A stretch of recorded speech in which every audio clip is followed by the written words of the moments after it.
Look at this wooden finial. It's something that you can buy in a woodworker's shop. It's very nice for the end of a banister or the top of a canopy bed. But look at this. This is a candle. How we got from this wooden finial to this candle is kind of like magic. We're going to share this special technique for making candles and candle molds developed for our show by Associate Style Editor Tom Tamburello. What makes a good mold? What kind of object? Well, you don't want something too complicated. You could, of course, make a mold for almost anything, but for practical purposes, you want something fairly simple. This is a great example. It's just a simple curve and has great texture. Now that's cast iron. This is cast iron. Okay, so I want to make a mold using this beautiful wooden finial. Okay. The first thing we need to do, and if you notice, I have another one there. Oh, okay, good. You've got to seal it. And I shellacked that one. This one didn't need the shellac because it's iron and it's not a porous surface. Now, just regular shellac? Just shellac, 3 or 4 You've also coats. inserted it into a piece of wood. Yeah, I wanted to put it on a base.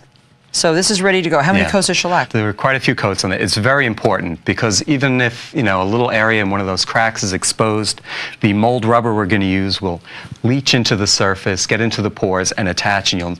Oh, hard to get out. Yeah, okay. You may destroy the mold when you're So the taking it mold we're apart. making is a kind of rubber. It's a urethane mold. Okay. The first thing to think about is we're going to make this mold in a container. You need something to contain the mold. Is that a good size? Yes. It's just right. Yep. Okay, so that's a quart plastic container. Yeah. First, we need to determine how much rubber we're going to need. And the way we worked that out was we poured some water in the container. Chemistry class so 101, we did a displacement. Okay, now we'll put this in. And you really want to get it pretty close there. Too much. But now it's just right. What spilled out is the excess, and what you have in there is exactly what you need. Okay, so now we measure that. Pour that into the beaker. And it looks like we need 700 milliliters. Mm-hmm. So because we've got a 2-to-1 mixture, we're going to have to divide that in 3. Okay. So you have there, from the Smooth On Company, we have the 2-part compound. Okay. So you'll need 233 milliliters. And now fill up to 700? Yep. Okay, so now where do you get this special compound? You can buy that at better art supply stores. You can order it directly from the Smooth On Company. Stir and stir very well. I've been stirring this one. And just continue mixing it. It's absolutely vital. Okay. So what about if we pour back and forth a few times? That would help even more. Now, while you're stirring, it's a good idea to spray on the mold release. This acts as a layer between the mold and the object, and it'll just make it a lot easier to release. It's very gluey. Yeah. This is nice stuff. So I'm just going to pour a few times. It's like making a Sazerac. A Sazerac? Mm-hmm. In a bar. That's a drink. Oh, okay. Pour back and forth. The more you pour, the better mixed it gets. Okay. We're ready to go to the next step. Pour into the container. But once you have this mold, you can make myriad candles, right? You become a candle factory after you've made this. You can just keep going. And now just slowly insert and displace, right? Right. And you may spill a bit, but that's okay. That's why we're on a tray, to catch our mess. It's just right there. Now, how long does this have to take to set? They say 16 hours. And now we're at the next step. We're going to remove the quart container from the mold. I can see that it needs a little air. Do you think you should make a hole in here? You can do that, and that's a good idea. I have an X-Acto knife here. And that's great, because it'll let the air in there. Open up that vacuum. Is it any easier? Yeah, look at that. Perfect. There it is. Beautiful mold. But you ain't seen nothing yet. Yeah. Right? What you see now is a beautiful cast of the inside of the quart container. Right. Now we've got to release this. So we slice it. And it cuts in quite simply. This is probably the hardest part of it, the only part that requires any real work.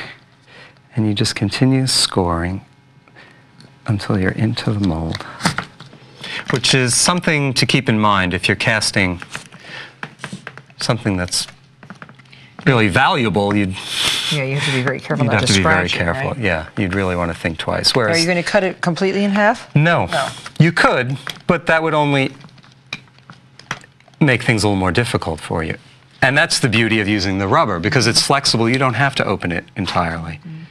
I'm going to cut the opposite side. Now, is there any book that gave you the instructions for doing this, or did you have to sort of figure it out? Well, the products came with instructions, very detailed instructions. And there are some important things to know about mold making. For instance, if you were casting something of a figurine, and say there was a figure with his hand on his hip and you have this great negative space here, that would make it very difficult to cast, and you would definitely have to do the mold in 2 parts. It's not that hard, but it does take some fussing. And here you have inside the perfect replica of this in mold form. Now that we've made our mold, Tom's going to show us how to make beautiful beeswax candles like this. Before we can pour the wax into our mold, we have to prepare the wick. Because if a candle like this, which is a nice fat candle, has too small a wick, it's not going to burn correctly. It's going to make a nice little crater. Right, and then go out. That's right. So you have to make sure that your diameter of your wick is the appropriate diameter for the diameter of the candle. And that's how candle wicks are sold at craft stores, at candle stores. This is a number 3 wick for a 3-inch in diameter candle. Right. And we're coating the wicks in wax so that they are nice and stiff. So priming is very important. Yeah. Now, how do we get the candle wick through the other end of the mold? Well, the way I did these, and it might vary for a different mold, is I poked a hole. With what? Through the tip. I used an awl you have there. Oh, okay, or good. You can begin poking with an X-Acto. Okay, right down in the center? Yeah, should be perfect. And there's not a great deal of rubber to go good. through. Good, okay, you got it. This is very powerful rubber. It heals right back up, yeah. Oh, it's fine, believe me. You'll be able to get through. Okay.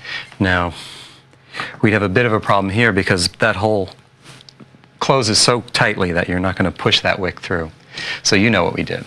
Yes. I got used this a needle. from you, yes. Take a piece of wire, bend it in half, and then I looped my wick through it. Okay. And then threaded that through. So what you're really doing is using this as your needle. Mm-hmm. So once you get the little needle down through the hole, you can use a pair of pliers, I guess, to pull that through. it through. Yes, so perfect. Almost. Should I cut the wick a little bit? Yeah, cut some of that off. So here you have the wick coming down through the center of your mold. Mm-hmm. And now can we pour the wax? Take the mold first and place it back in the container. And this will hold the 2 halves of the mold together while you're waiting for the candle to dry. And remember, Yeah, but all at once. and this mold is impervious to this very hot wax. Okay. Lovely. That's one of mine, and I'll show you what we do with that wick. 2 coffee stirrers. Okay, one on each side? One on each side, and then a clothespin to hold them together. Oh, what a good idea. Now, this will take how long? Well, it depends a lot on the size of the candle. For these, at least a couple hours, maybe more. You don't want to pull it out too early, because if the wax is still warm, then the surface of the candle is very delicate. It won't be as shiny and beautiful. Yeah, and as you pull it out of that mold, there's a bit of drag on it, and you'll damage the surface. Well, as long as we have a little bit more wax, I might as well make another candle, don't you think? So if you pour slowly, the air bubbles will be at a minimum, right? Right. You may have to go back. As it cools, it'll shrink a bit, and you may want to go back later. And fill in? And fill in. Not too much later, but just as, maybe 20 minutes later, 15 minutes, because it'll shrink quite a bit. Tom, maybe you should show how you unmold one of these gorgeous things. Oh, there you go, once it comes. Now. Hold the wick so you don't pull it out. There. Oh, how smooth, how beautiful. Really extraordinary candles. It's really a very nice project and a very rewarding one. And what amazing gifts these would make. They're beautiful. Yeah. Let's pack some up and send them off to our friends. Okay? Okay. It'd be very nice. Thank you very much, Tom, for a really inspired project. You're welcome. And I know that all of you would enjoy making this. Look on our website for sources and ingredients. Thanks.